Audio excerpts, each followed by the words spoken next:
విల్ఫ్రిడ్ వోయినిచ్. ఈయన ఒక పుస్తకాల వ్యాపారి. 1912లో ఎవరి దగ్గర నుంచో ఒక పుస్తకాన్ని కొన్నాడు. ఈ బుక్ సుమారు 240 వెల్లం పేజీలతో, అంటే మేకతోలితో 23.5 x 16.2 సెంటీమీటర్ల పరిమాణంలో ఉంది. మొదటిలో ఇది ఏదో నవలాయి ఉంటుంది అనుకున్నాడు. తరువాత ఒకసారి దీన్ని తెరిచి చూశాడు. అసలు ఏం అర్థం కాలేదు. అతనికి మతిపోయింది. లోపల ప్రతి పేజీలో విచిత్రమైన రాత ఉంది. మొక్కల బొమ్మలున్నాయి. అలాగే ఖగోళ జ్యోతిశాస్త్ర రేఖా చిత్రాలు ఉన్నాయి. అలాగే కొన్ని అర్థం కాని వింత చిత్రాలు ఈ పుస్తకంలో ఉన్నాయి. ఈ పుస్తకంలో లిపిని అర్థం చేసుకోవడం విల్ఫ్రిడ్ వల్ల కాలేదు. కాలక్రమంలో దీని గురించి కొంతమందికి తెలిసింది. వాళ్ళు అర్థం చేసుకునేందుకు ప్రయత్నించి ఫెయిల్ అయ్యారు. ఆ తరువాత లిపులను అర్థం చేసుకునే నిపుణులు సైతం చేతులెత్తేశారు. భూతద్దంతో పరిశీలించి మరీ ట్రై చేసిన ఈ భాష ఏంటో ఏం రాశారో తెలియలేదు. ఈ పుస్తకంలో ఉన్న భాష రాత లాంటిది ఈ భూమిపై మరెక్కడా కనిపించలేదు. కానీ రాసిన విధానాన్ని బట్టి ఇది పిచ్చిరాత కాదని, ఖచ్చితమైన భాషనని భావించారు. ఎందుకంటే ఇందులో పదాలు, వ్యాఖ్యలు, కామాలు, వ్యాకరణం ఇలా అన్నీ ఉన్నాయి. కానీ ఎవరికీ అర్థం కాలేదు. కొంతమంది ఇదేదో సీక్రెట్ కోడ్ కావచ్చు అన్నారు. మరికొందరేమో ఇదేదో సాంకేతిక భాష కావచ్చు అన్నారు. మరికొందరు ఇది స్వయంగా రూపొందించిన భాష కావచ్చు అన్నారు. ఇంకొందరు ప్రస్తుతం వాడుకలో లేని భాష కావచ్చు అన్నారు. విల్ఫ్రిడ్ మాత్రం చాలా ప్రయత్నాలు చేశాడు దీన్ని డీకోడ్ చేయడానికి, కానీ అర్థం చేసుకోలేకపోయాడు. ఈ పుస్తకం పేరు వోయినిచ్ మనుస్క్రిప్ట్. ఈ వీడియోలో ఎవరికీ అర్థం కాని, అసలు ఎవరు రాశారో తెలియని మిస్టీరియస్ వోయినిచ్ మనుస్క్రిప్ట్ బుక్ గురించి చెప్పబోతున్నాను. వీడియోని మిస్ కాకుండా ఎండ్ వరకు చూడండి.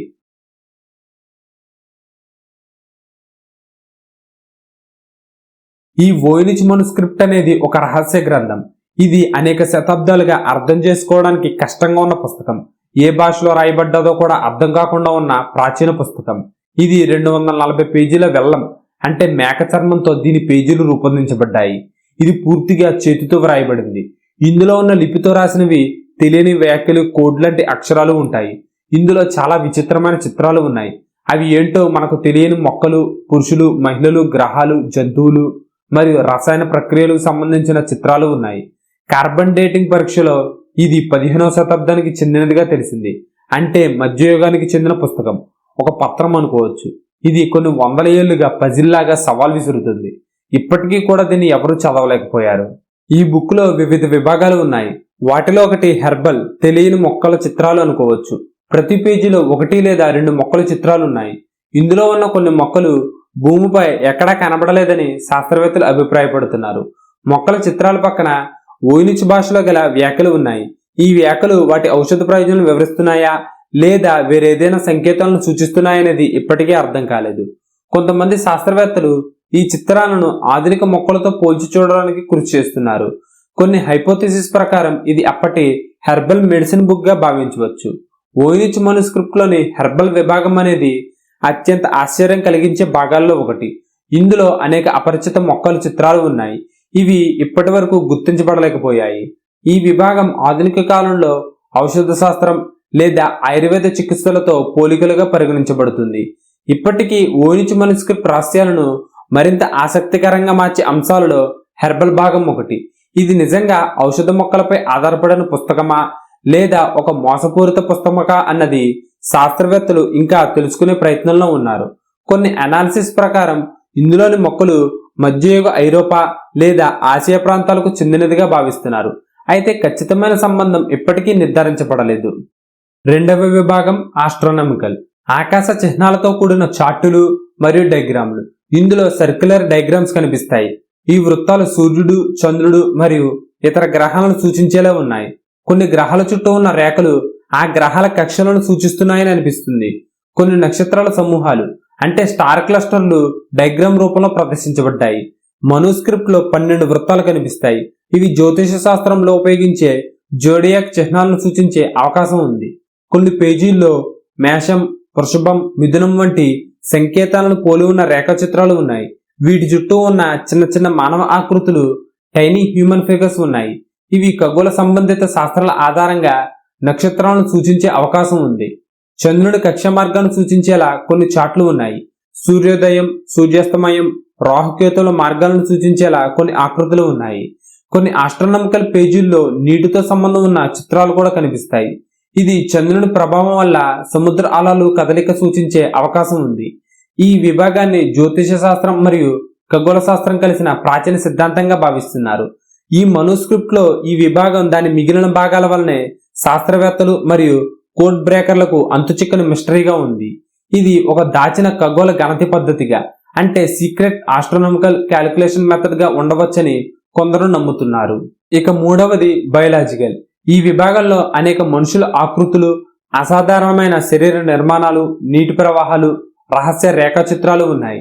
ఈ చిత్రం వ్యాకరణాన్ని పూర్తిగా అర్థం చేసుకోవడం కష్టమైనప్పటికీ ఇది మహిళా శరీర శాస్త్రం, ఫీమేల్ అనాటమీ, వైద్య పద్ధతులు, గర్భధారణ, ప్రసవం లేదా జీవశాస్త్ర సంబంధిత అంశాలను సూచించే అవకాశం ఉంది. మనిషి ఆకృతుల చిత్రాలు, వైద్య పద్ధతులు సంబంధం ఉండవచ్చు. వోయినిచ్ మనుస్క్రిప్ట్ లో చిన్న నగ్నమైన మహిళ ఆకృతులు కనిపిస్తాయి. కొంతమంది మహిళలు పెద్ద రేఖాచిత్రాలు నిలబడి ఉన్నారు. మరికొందరు బిందువులుగా తీర్చిదిద్దబడిన శరీర భాగాల సమూహాల్లో ఉన్నారు. వీటి అర్థం స్పష్టంగా తెలియదు, కానీ వీటి దృష్ట్యా జీవశాస్త్రం, ఆరోగ్య శాస్త్రం లేదా మధ్యయుగ వైద్య పరిశోధనలకు సంబంధించిందని భావిస్తున్నారు. అలాగే ఈ విభాగంలోని చిత్రాల్లో అనేక నదుల్లాంటి నీటి గీతలు కనబడతాయి. కొన్ని సిద్ధాంతాల ప్రకారం ఇది మానవ శరీరంలోని రక్త ప్రసరణ లేదా లింపాటిక్ సిస్టమ్ గా సూచించవచ్చని అంటున్నారు. మరికొందరు పరిశోధకులు ఇది మహిళా గర్భధారణ, ప్రసవ ప్రక్రియలకు సంబంధించిందని భావిస్తున్నారు. వీటిని కొందరు మహిళా జననేంద్రియ వ్యవస్థ, అంటే ఫీమేల్ రిప్రొడక్టివ్ సిస్టమ్ లేదా అండాశయ కణాలు, ఓవరేషన్ ఫెలోపియన్ ట్యూబ్స్ అని భావిస్తున్నారు. మరికొందరు పరిశోధకులు దీనిని శరీర భాగాలలో ఉండే డైజెస్టివ్ సిస్టమ్ అనుకుంటున్నారు. వీటిలోని కొన్ని పదాలను ఏన్షియంట్ హిబ్రూ భాషతో పోల్చి చూశారు, అయినప్పటికీ పూర్తి డీకోడింగ్ సాధ్యపడలేదు. కొందరు శాస్త్రవేత్తలు ఈ పుస్తకం ఒక పురాతన ఫెమినిస్ట్ మెడికల్ బుక్ కావచ్చని భావిస్తున్నారు. నాలుగవ విభాగం ఫార్మా. ఈ విభాగంలో పూర్తి మొక్కల చిత్రాల స్థానంలో చెట్లు, వేర్లు, ఆకులు, పువ్వులు, గింజలు వంటి చిన్న చిన్న భాగాలే కనిపిస్తాయి. ఈ భాగాలను సాధారణంగా మెడిసిన్ ప్రిపరేషన్ లేదా ఆల్కెమిల్ ఎక్స్పెరిమెంట్స్ కోసం ఉపయోగించినట్లు కనిపిస్తుంది. అలానే రహస్య పాత్రలు కూడా ఉపయోగించినట్లు తెలుస్తుంది.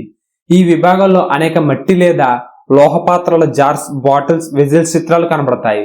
కొన్ని పాత్రలు పురాతన ఫార్మసీ లేదా ఆల్కెమీ ల్యాబ్ లో ఉపయోగించే సీసాలలాగా కనిపిస్తాయి.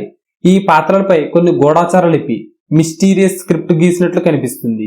ఇవి ఆ పాత్రల వినియోగాన్ని వివరిస్తున్నట్లుగా భావించవచ్చు. కొన్ని పరిశోధనల ప్రకారం ఈ మనుస్క్రిప్ట్ ఒక రహస్య వైద్య పుస్తకంగా భావిస్తున్నారు. ఇందులో హెర్బల్ మందులు, ఆయుర్వేద చికిత్సలు మరియు ప్రాక్టికల్ మెడిసిన్ పై వివరాలు ఉండవచ్చని భావిస్తున్నారు. ఏది ఏమైనప్పటికీ కూడా ఈ బుక్ ని ఎవరు రాశారో, అందులోని భాష ఏంటో తెలుసుకోలేకపోతున్నారు. అయితే కొన్ని అధ్యయనాలు ఈ బుక్ నిర్మాణం సహజ భాషలకు సమానంగా ఉందని సూచిస్తున్నాయి, కానీ దాని అర్థం ఇప్పటికీ తెలియదు.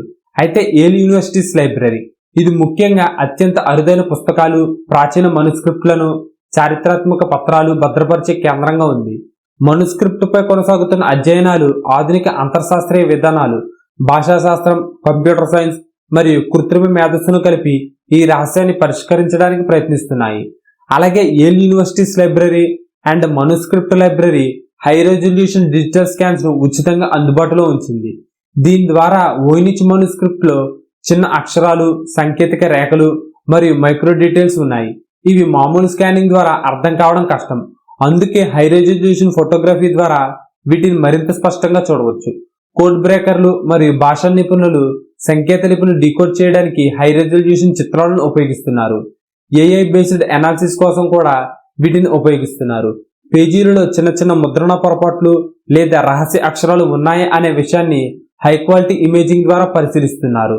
కొన్ని హై రెజల్యూషన్ ఇమేజెస్ ని పరిశీలించిన పరిశోధకులు కొన్ని మొక్కలు అనేక వేర్వేరు రకాల మొక్కలు కలయికగా ఉన్నాయని గుర్తించారు. అంతేకాదు లీసా ఫ్యాగిన్ దావిస్, మనుస్క్రిప్ట్ సొసైటీ ఆఫ్ అమెరికా యొక్క కార్యనిర్వాహక డైరెక్టర్, వోయినిచ్ మనుస్క్రిప్ట్ పై అనేక పరిశోధనలు నిర్వహించారు. ఆమె అభిప్రాయం ప్రకారం ఈ మనుస్క్రిప్ట్ ఒక కోడ్ లేదా ఒక అసలైన భాషలో రాయబడిందని, కానీ ఆ భాష ఇప్పటికీ గుర్తించబడలేదని సూచించారు. ఆమె మనుస్క్రిప్ట్ లోని వ్రాత మరియు చిత్రాల విశ్లేషణపై పరిశోధన చేశారు. అసలు ఎవరు ఈ వోయినిచ్ మనుస్క్రిప్ట్ రాసి ఉంటారు? కొందరి అభిప్రాయాల ప్రకారం రోగర్ బేకన్, ఒక ఇంగ్లీష్ ఫ్రాన్సిస్కన్ మాన్క్, గణిత అండ్ ఖగోళ శాస్త్రవేత్త. అతను రహస్య సంకేత భాషలు, ఆల్కెమీపై విశేషంగా శ్రద్ధ చూపాడు.